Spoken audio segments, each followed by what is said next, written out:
Dad and Diesel's reaction channel. Today, I have a request from Synthetic Llama, and he would like for us to react to the yungBlud interview about parents. I've also had several people contact me off of YouTube saying they would like for me to react to this interview. And so that's what we're going to do today. But before we check out yungBlud's interview, go ahead and watch this whole video completely through. Hit the like button, subscribe, leave a comment, share. Go over to the original links of all the videos and check those out and give them some love and follow those and subscribe. But today we're going to check out yungBlud. We just did one song of his, and I've got a whole list of songs of his that we're going to react to. But the first one we did was Parents, and this is the interview about it. And so let's check this out. Come on, man, let's do this. Song is a tribute to individualism.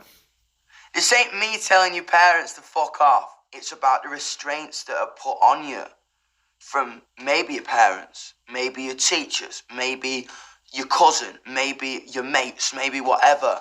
And you being the only person in the world that knows what's best for you. You know, that song, just off that short little bit of interview, that song means so much more now.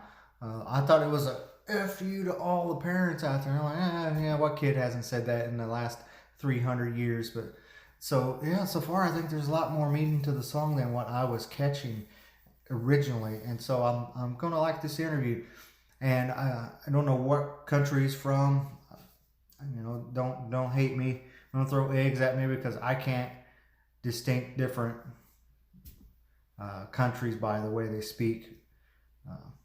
But I like him. He's different.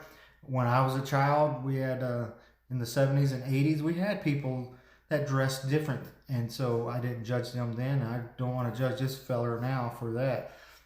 But, you know, we had Alice Cooper and Kiss. And then into the 80s, you know, we had Motley Crue and Poison that wore more makeup than my mom. And, you know, it continued on to the 90s with Slipknot and Insane Clown Posse. And you know, it just continues on till nowadays where you got, it's not paint, it's tattoos, which is permanent, all over their face. But I don't judge.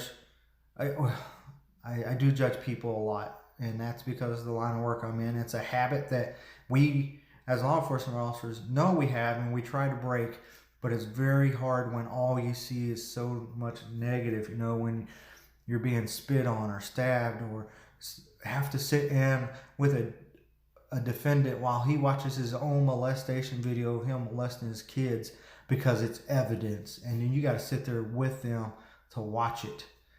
Those things there kind of affect your whole life, and we try to break those bad habits, you know, such as sitting at the back of the restaurant, always looking for environmental weapons, not trusting people, looking people up when we meet them. And then again, judging people is one of our biggest ones. So I try not to, but I do, and I've been trying to break myself up. But anyway, let's get back to this interview.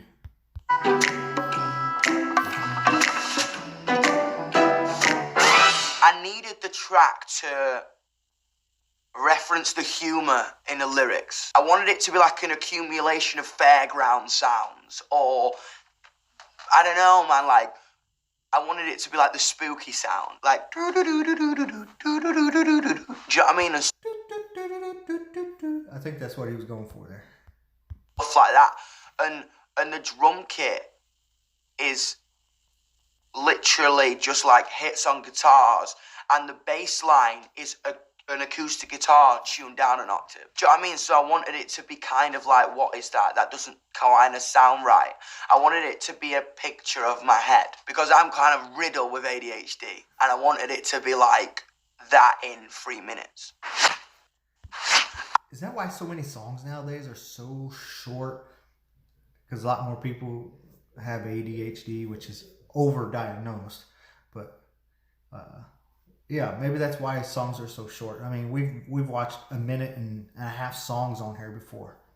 I was born in a messed up century. We have to be woke right now, because if you ask a person 8 years ago if they were into politics, they'll be like, no, I don't have to be.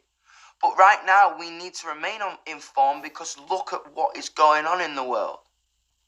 And the amount of access to information we have now, you can't bury things. You know what I'm saying? And it's like, I was born in a messed up century, and I can admit that because I have enough information to be able to digest and assess and make an informed decision. My favourite flavour sweets are raspberry amphetamines. When I was younger, they tried to put me...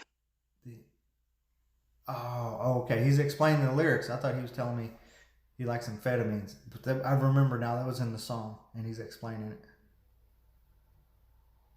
I have enough information to be able to digest and assess and make an informed decision. My favourite flavour sweets are raspberry amphetamines. When I was younger, they tried to put me on these prescription drugs to censor my personality. And the thing about it is that happens so much, again, because they try and put people in boxes. When they gave me Riddled, man, it completely... Oh, man, they gave him Riddled.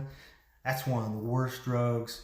And there's a lot of states now that regulate that heavily because it was just being handed out like M&Ms to kids back in the 80s, early 90s. And, you know, it still continued on a little, but towards the mid-90s, people were starting to get educated on it, and doctors were starting to get educated on it and being held liable. And so they slowly have worked that out. And I don't know, I can't think of any kids right now that I know of that are on Riddled, but back in the 80s and 90s, it wasn't common for half your class to have been on Riddled at once. So yeah, they were just pumping it out like candy. The thing about it is that happens so much, again, because they try and put people in boxes. When they gave me Riddled, man, it completely zombified me. I was like, oh no, I'm dumb, nice to meet you. And I was like, completely kill my personality. My mum took me off Riddled and she was like, it was this is not my son. I bought a carburetor age 16, I brushed my teeth with bleach cause I ain't got time for cavities. I bought a carburetor age 16. When I first came to America, I couldn't buy a beer, but I could buy an assault rifle. And that blew my mind, man. My daddy put a gun to my head, said if you kiss the boy, I'm gonna shoot you dead. So I tied him up with gaffer tape, locked him in a shed. Then I went out to the garden and I fucked my best friend. No matter how much you oppress me, no matter how much you hurt me, no matter how much you don't accept me, I am gonna love, who I want to love, because that is my right. And if you don't like it... Do I want my son to be gay? No, I don't. Most men do not want their son to be gay. However, I know I will still love my son no matter what. I will support him and accept him no matter what. And I think that's a difference in what he went through and what most parents, you know, don't agree. I want to say most parents don't agree with the alternative lifestyle. And, you know, there's back and forth whether you're born that way or whether it's science. We won't get in that debate on here. However, what we can agree on is that you should still love your kids, because just because they don't do the same things you did or believe in the same things you did, it's, you know, it's being a person, being their own person. They're all going to have their own personality. They're still your kids at the end of the day, no matter what, and you should still love them. You know, if my son wanted to be a basketball player, and I was a football player for 11 years, and, you know, so I shouldn't hate him because he's playing basketball, because I played football. I mean, it's his thing. It's his own choice. It's his own body. You know, it's not like he's pumping drugs into his body or becoming an alcoholic or, you know, doing something that is going to be detrimental to his health. Living an alternative lifestyle is not detrimental to your health. It can be pretty taxing on their mental health. That's why a lot of people I know that live alternative lifestyles nowadays end up in counseling. And I think a lot of it isn't because of the lifestyle, but because of the being ostracized. I think that's how you say it, or put in this category over here and either made fun of or isolated, left alone. And so it messes with them. And then there's confusion because all they see in a lot of stuff is something's wrong with you, something's wrong with you, something's wrong with you. And I think to a point there could be something wrong with somebody if they take it to the extreme. Like I said, we won't get into that debate on here.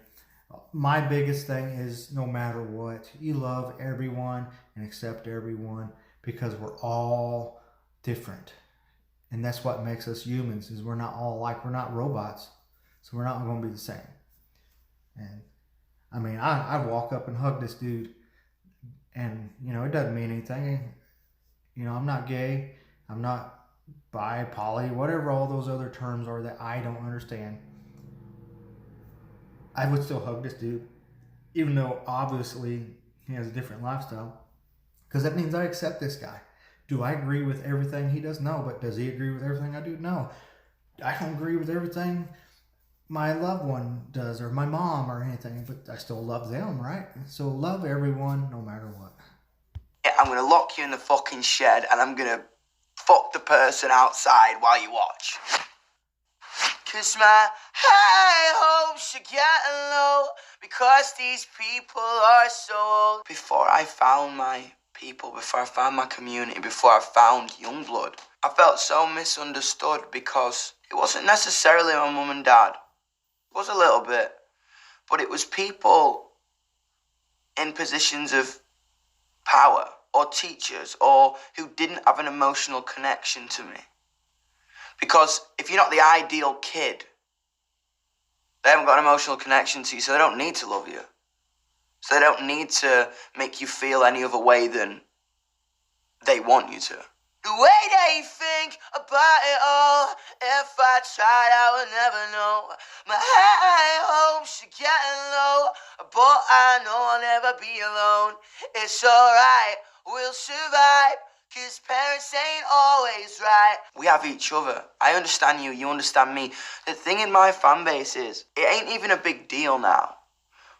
But when we look at each other, there's this piece of magic in between us that goes, you save my life, man, and you make me feel like it's alright to be on this planet because I have you. Ay, ay, ay, ay, ay, ay, ay, ay, ay, ay, ay, ay, ay, ay. Ay, ay, ay, ay, ay, ay, ay, ay, ay, ay, ay, ay, ay, ay. Little filler in the song. We've all had our favorite artists put out songs that have fillers. I mean, it doesn't take a lot of genius to write those parts of the song, but you know, sometimes it's simple, one letter, one word. I, E. I mean, songs have those things in them, and if done right, it sounds good. It sounded good in this case of this song.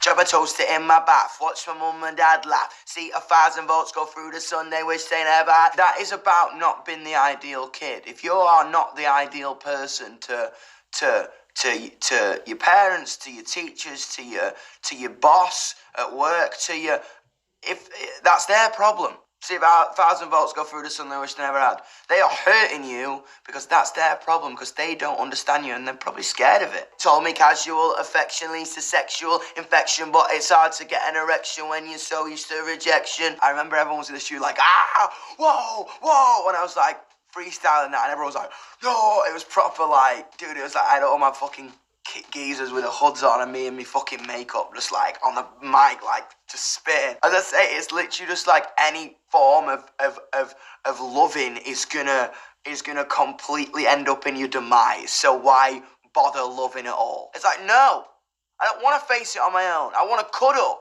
I want to cuddle everybody. Just cuddle me for being me. Yeah, the teacher fucked the preacher. Then he had to leave her, had to wash away the sins of a male cheerleader. They're gonna pretend they're so squeaky clean, but they're completely full of contradictions, the same way as you and I are. So why do we put these people on a platform? Like, I was watching Joker, right? I was watching the new movie, and I was like, why did we idolize Thomas Wayne so much? This billionaire who didn't give a fuck about the little man, but we were taught to idolize this person. I think Bruce Wayne and Thomas Wayne did care about people. I do. I think he's wrong in that observation. And they were idolized because they did a lot of good.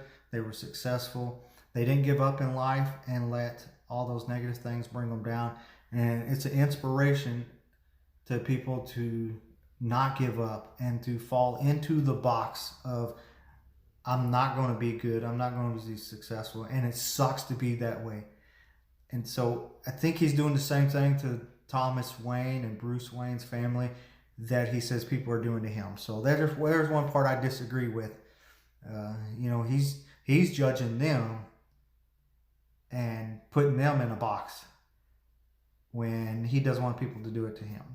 So far, this is the only thing I don't agree with there. Why bash somebody because they've done good in their life? And he's right, they're not perfect. And as long as the people think they're not, don't think they're perfect, then they're okay. When you start getting issues with people that are successful, that think they're perfect, then that's when there should be an issue. You see that a lot in movie stars, musicians, and billionaires. They start thinking, I don't do anything wrong, I'm perfect. Another one is Elon Musk. Dude gets put in that rich box, in that I'm better than everybody else box, but he actually cares about people. He actually does normal everyday things, and he also is one that comes out and admits that he's not perfect. He admits it. Because of the position they were in. Hi, nice to meet you. Got nothing to believe in, so let me know when my breathing stops. I was in a place, man, where I felt so low and so depressed and so suicidal because of a means that was put on me. And I said to myself, I never want to feel like this again. And if anybody is... Me neither. I've been there, and I don't like it. And it don't ever go away. It just gets, you kind of learn how to live with it, or you don't. And I've learned how to live with it, and I have a good life. I don't miss work. I don't take it out on my family. I don't stay cuddled up in bed for days anymore, because I learned how to live with it. So low and so depressed and so suicidal because of a means that was put on me. And I said to myself, I never want to feel like this again. And if anybody is out there and feeling like that, I'm going to use my own experiences to try and help them, because they help me. I have such bad anxiety sometimes and such bad depression sometimes that I feel like I can't do it, but I get on stage and everything's all right again, not because I'm on there and I'm buzzing and it's crazy, but because I'm with them and I can look them in the eye and I know that they are the ones that are going through the same shit. Someone that has said something similar to that is the lead singer for Imagine Dragons. A lot of people don't know that he suffers from depression, anxiety severely, and sometimes so severe that he locks himself away for days and just stays away from people, and so there's a lot of artists out there that do that. And Ronnie Radke of Fall in Reverse speaks about his issues a lot, and their music and their fans is their escape, and it's their medication. It's better than them going to do the drugs, the alcohol, or the cutting, or suicidal thoughts, the bad habits that people use to band-aid their feelings. And so, yeah, he's not alone. Listen to me. Tick tock, stop the clock, because I get a feeling that I'm gonna get shot. Tick tock, stop the clock, because I get a feeling that I'm gonna get shot. And we had the sound effect, the clock at the start. Bring, blah. I was born in and messed up. And I loved that. I just loved this fucking flavor, this image of a clock. And it's Flavor Flav. Is that what he's trying to say? Is that Flavor Flav? Going down. Every second. Make every fucking second count in your life, because it is going down. I said that earlier. Make every day, every second. Well, I said that in another video. Make every second, every day count, because you never know when it's going to end.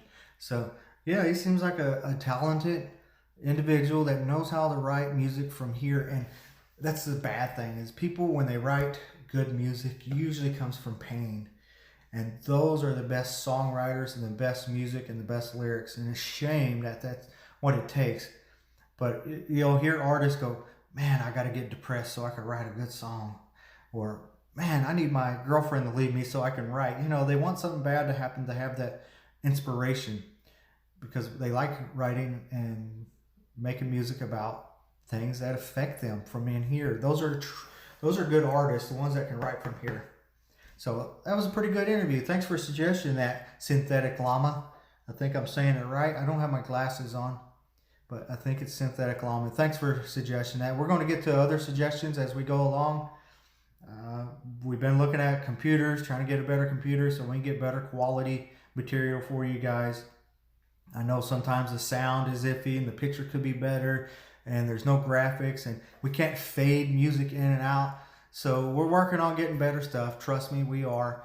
A single dad with kids, still paying child support, working 40 to 60, 70, on rare occasions, 80 hours a week. I'm on call 24/7 because I'm on a tactical team. So I'm pretty busy. You know, I got dogs and I got a house I just bought. And so we try to make videos when we can. Diesel's been really sick, and he was busy with school and then on vacation, and now he's sick. Doesn't have COVID. We had COVID in November, but they won't test him because we just had it.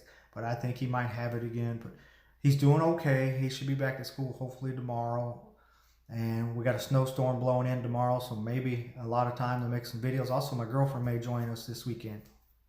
We'll see. So come on, man. Come on back. Don't forget to hit that like button at the bottom and subscribe and check out the links. Come back again, man. Thanks a lot.